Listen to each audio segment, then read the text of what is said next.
প্রিয় বন্ধুরা, আজকে চলে আসলাম অভি ভাইয়ার আমাদের যে অভিদা আছে অভিদার হ্যাসারিতে আসলাম, কোয়েলের হ্যাসারি।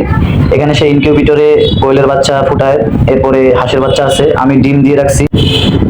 সেই ডিম থেকে কিছুদিন পর হয়তো হাঁসের বাচ্চা ফুটে বেরোবে, কিন্তু এর মধ্যে অবিদার কিছু হাঁস আছে, হাঁসের বাচ্চা আমি আজকে কিনে নিলাম। এই হাঁসগুলো একটু অন্য জাতের, আমাদের দেশি হাঁস না, এগুলো একটু সাইজে বড় হয়। ডিমগুলো আমাদের দেশি হাঁসের ডিম সর্বোচ্চ 60 গ্রাম পর্যন্ত হয়, কিন্তু এই যে ডিমটা, এই হাঁসের ডিম সর্বনিম্ন 75 গ্রামের উপরে হবে। ডিমগুলো একটু দেখতে বড় হবে, হাঁসগুলো সাইজেও একটু বড় হবে। আমি মূলত এই হাঁসগুলো থেকে, এই বাচ্চাগুলো থেকে আমি ক্রস বিট করব। চীনার হাঁস থেকে এই হাঁসের সাথে ক্রস বিট করব, যেটাকে আমাদের অঞ্চলে বলে দোয়াসলা। দোয়াসলা করার জন্য আমি নিয়ে যাচ্ছি। এই হাঁসের সাথে আমি চীনা হাঁস আর কি একসাথে পুষবো, পোষার পরে এর থেকে আমি বিট করায় ডিম নেওয়ার চেষ্টা করবো ইনশাল্লাহ।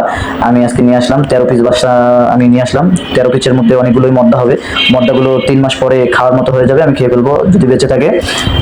আর বাকিগুলো আমি রেখে দেবো, মায়াগুলো রেখে দেবো। আর এই মায়াগুলোর সাথে আমি চীনার হাঁস জোর দেবো।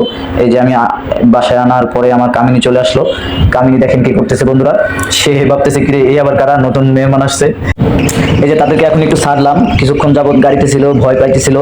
এখন একটু তাদেরকে তাদের ঘরের মধ্যে ছেড়ে দিলাম। এখন তাদের জন্য একটা ঘর বানানো হয়েছে, পরবর্তী ভিডিওতে আমি দেখাবো আপনাদেরকে কিভাবে তাদেরকে রাখবো। তাদেরকে মূলত 1 মাসের মধ্যে পানিতে নামতে দেওয়া যাবে না, এটা দেশি হাঁস না, সেই কারণে পানিতে নামতে দেওয়া যাবে না। তারা বসে বসে শুধু খাবে আর বডি ফিটনেস হবে।